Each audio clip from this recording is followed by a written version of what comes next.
Bienvenue à tous dans notre émission 15 minutes de grâce et de vérité. C'est une joie pour moi de vous accueillir et d'adorer le nom de Jésus avec vous. Je viens pour t'adorer,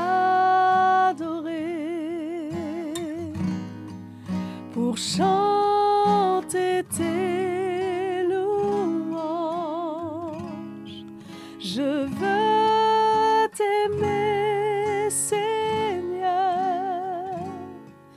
élever ton saint nom. Alléluia,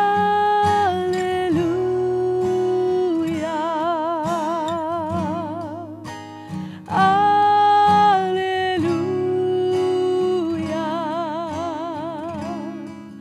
Oh, je t'adore, Seigneur, tu es mon Dieu. Je viens pour t'adorer, pour chanter tes louanges.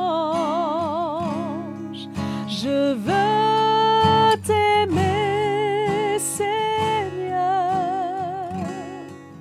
élever ton saint nom.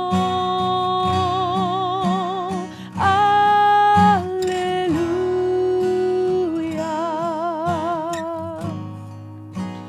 Alléluia.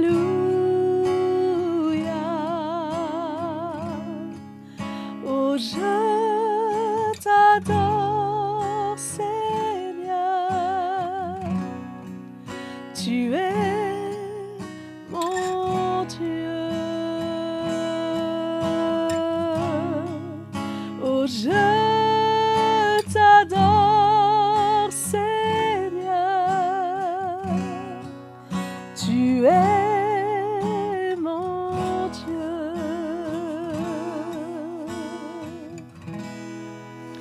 Alléluia. Je vous laisse maintenant avec la parole de Dieu. Bonjour et bienvenue dans cette nouvelle session de 15 minutes de grâce et de vérité. Merci beaucoup Maëva pour ce moment de louange qui nous bénit vraiment. On est reconnaissant au Seigneur pour cela. Et on va continuer, mes frères et sœurs, mes amis, de parler sur la foi. Et on va parler sur la source de la foi. Comment vient la foi? On a parlé auparavant concernant l'importance de la foi. Qu'est-ce que la foi? Et là, on va parler au sujet de la source de la foi. Et on connaît ce fameux verset dans Romains chapitre 10, verset 17, qui nous dit « La foi vient de ce qu'on entend, et ce qu'on entend vient de la parole de Christ. » Et souvent, on a utilisé ce verset, particulièrement, plus précisément, quand il s'agit de recevoir des guérisons, des miracles, des grandes choses de Dieu, des bénédictions. Et on dit que la foi est transmise dans le cœur par la parole de Dieu, qui est très vrai. Et donc, on annonce l'évangile, on évangélise, et c'est ça la source de la foi.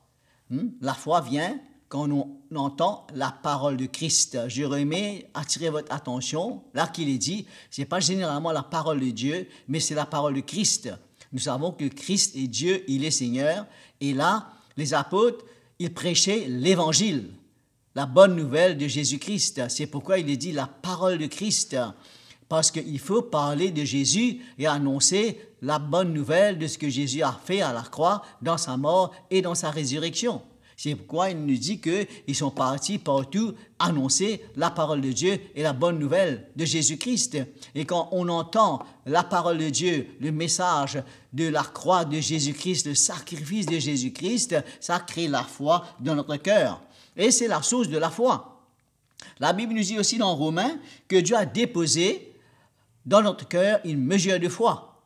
Quand on entend la parole de Dieu, quand on vient entendre l'Évangile, à travers la parole de Dieu, le Seigneur dépose dans notre cœur une mesure de foi. Et tous les chrétiens, tous ceux qui sont nés de nouveau, ont dans leur cœur une mesure de foi. C'est pour tout le monde, ce n'est pas réservé à quelques-uns, mais c'est pour tous les chrétiens et pour tous ceux qui croient. En fait, la parole de Dieu nous dit, si nous lisons les évangiles, particulièrement l'évangile de Jean, nous allons voir comment il nous dit qu'il faut croire. C'est lui qui croit à la vie éternelle. Dieu a tant aimé le monde qu'il a donné son Fils unique, afin que quiconque croit en lui ne périsse point, mais qu'il ait la vie éternelle. Il nous dit dans Jean aussi comment connaître Dieu, croire en Dieu et en Jésus-Christ. Donc tout ça, on voit partout dans les Écritures. Et dans le même chapitre 10, verset 8, Paul dit, que dit-elle? La parole de Dieu est près de toi, dans ta bouche et dans ton cœur. Or, c'est la parole de la foi que nous prêchons. Là, il parle en contraste avec la loi. Il dit comment la loi sont les commandements. On vit par la loi. Quand on pratique la loi, ben, ça nous préserve, ça nous garde et de plusieurs manières. Mais ça ne change pas nos cœurs, ça ne change pas nos vies. Il me dit que la parole de Dieu, la parole de la foi, elle est près de nous. Elle est près de nous, elle est dans notre cœur, dans notre bouche. Et Paul dit, nous prêchons la parole de la foi. Quand nous entendons l'Évangile, ben c'est la parole de la foi que nous prêchons et ça emmène la foi dans le cœur des gens. Et c'est pas compliqué, c'est la foi simple et que Dieu transmet dans notre cœur. Il y a un verset que j'aimerais lire avec vous, c'est dans 1 Corinthiens, chapitre 1er, le verset 21. Et là, Paul, il parle de la croix. Il défend le message de la croix. Il dit comment, on va tourner ce passage-là, car c'est assez important. 1 Corinthiens, chapitre 1er, le verset 21. On va tourner, voir ce que le Seigneur nous dit. Il nous dit comment, dans le verset 21, il nous dit, car puisque le monde, avec sa sagesse, n'a pas connu Dieu, dans la sagesse de Dieu, il a plu à Dieu de sauver les croyants par la folie de la prédication. Ah, un peu drôle, non? La folie de la prédication. Vous savez, les Grecs et les Juifs ne comprenaient pas pourquoi Christ est mort et pourquoi on a le salut par un Christ crucifié. Et ils rigolaient et ils se moquaient. Les Juifs disaient comment le Christ peut être crucifié. Le Christ devait emmener la paix, rétablir le royaume d'Israël et combattre les ennemis, faire régner Israël. Et comment ce Christ a été crucifié? Ce sauveur a été crucifié. Il ne pouvait pas comprendre le plan de Dieu, le plan du salut, pour sauver l'homme de son péché. Et il voyait que le naturel, la délivrance de l'Empire romain, ainsi de suite, l'État d'Israël. Et les Grecs, c'était une folie pour eux. Parce que les Grecs, c'était la sagesse, c'était la philosophie, un Christ crucifié, ils se moquaient. Ils rigolaient et c'est donc persécuter l'Église. Mais Paul emmène la révélation. Il dit comment Dieu sauve les croyants, ce que vous appelez la folie. La prédication est une folie pour ceux qui périssent, mais pour nous qui sommes sauvés, elle est une puissance de Dieu. C'est pourquoi l'apôtre emmène cette compréhension, comment on est sauvé par la foi. On n'a rien à faire, rien à accomplir, on n'a pas besoin de la sagesse, de nos efforts et notre connaissance, ce qu'on a besoin, c'est croire dans ce que eux appellent la folie. Il nous dit dans ce passage même que la folie de Dieu est plus puissante et plus forte que la sagesse humaine. Et là, Paul démolit la philosophie humaine pour faire comprendre que c'est la foi simple dans le sacrifice de Jésus-Christ. C'est pourquoi on prêche la foi.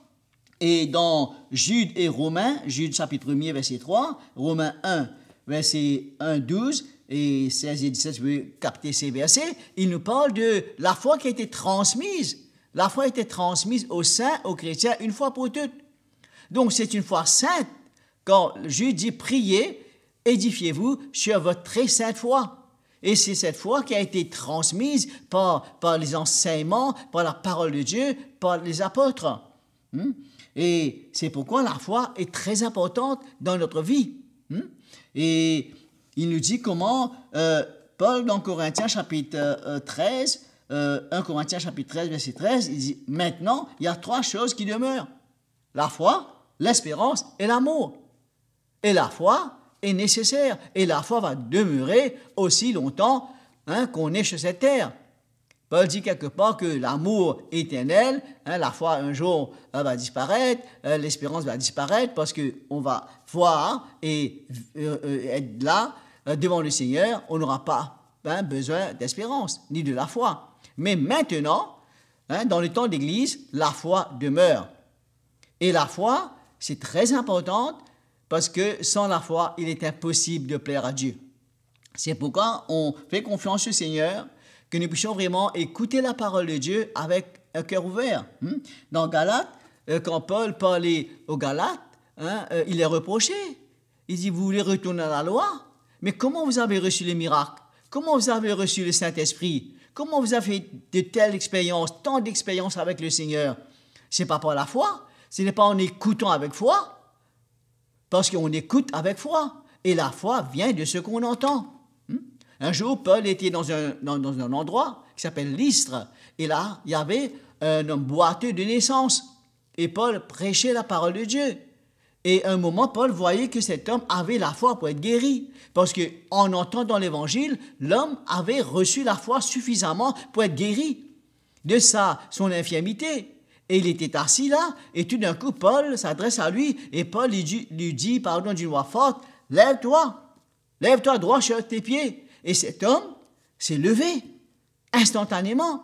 Il était boiteux de naissance, mais il avait entendu l'évangile, la parole de Dieu, et qui a créé la foi, et Paul a vu la foi. Dans un sens, quand quelqu'un est assoiffé, est réceptif, est prêt à recevoir du Seigneur, on peut ressentir ça, on peut voir l'accueil, la réceptivité d'un homme, d'une femme, pour recevoir du Seigneur. Et dans ce cas précis, cet homme était boiteux de naissance. Et Paul avait constaté qu'il avait reçu, il avait la foi dans son cœur. Et Paul lui a dit, lève-toi droit sur tes pieds. Et il s'est levé et il a été miraculeusement guéri, restauré. C'est pourquoi la foi aussi nous permet de recevoir des promesses de Dieu. La Bible dit, c'est par la foi qu'on hérite les promesses de Dieu. C'est pourquoi la foi est importante pour que nos prières soient entendues, exaucées, et qu'on reçoive du Seigneur. Mais tout cela, c'est un ensemble, c'est un tout. On ne peut pas prendre la foi comme un outil pour utiliser en dehors de la sainte doctrine et la bonne doctrine. Il faut que ce soit en accord avec l'enseignement des apôtres. Ce n'est pas une formule qu'on peut utiliser pour faire ce qu'on veut à notre manière. La foi, c'est une obéissance, c'est une soumission. C'est vraiment rechercher la volonté de Dieu. Vous savez, beaucoup de fois, les chrétiens, ils croient que la foi, que Dieu est obligé à nous donner et à faire ce qu'on demande, ce qu'on veut. Mais Dieu respecte notre foi. Mais Dieu est souverain. Sa volonté va primer. Des fois, on peut prier, on a la parole en général, les promesses, mais ce n'est pas tout ce qu'on demande qu'on va recevoir comme on veut, au moment où on veut. Des fois, Dieu nous exauce, nous dit « ta grâce me suffit » et Dieu prend soin. C'est pourquoi la foi, ce n'est pas que Dieu soit obligé de nous donner quelque chose, et même on peut citer, confesser la parole de Dieu comme on veut, mais ce n'est pas une obligation pour Dieu. Dieu honore notre foi, il honore notre obéissance, mais Dieu est souverain. Mais Dieu va honorer sa parole, Dieu va glorifier son nom, selon son plan, ses desseins.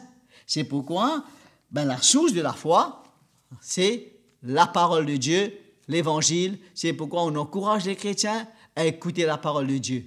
Jésus a dit, mes paroles sont esprit et vie. C'est la parole vivante, c'est la parole créatrice, c'est la parole de Dieu. On a mentionné déjà auparavant comment nous reconnaissons que Dieu a créé toutes choses par la parole de Dieu. Le monde a été formé par la parole de Dieu. C'est pourquoi dans la Genèse, il est dit, Dieu dit. Dieu dit que la lumière soit et la lumière fut.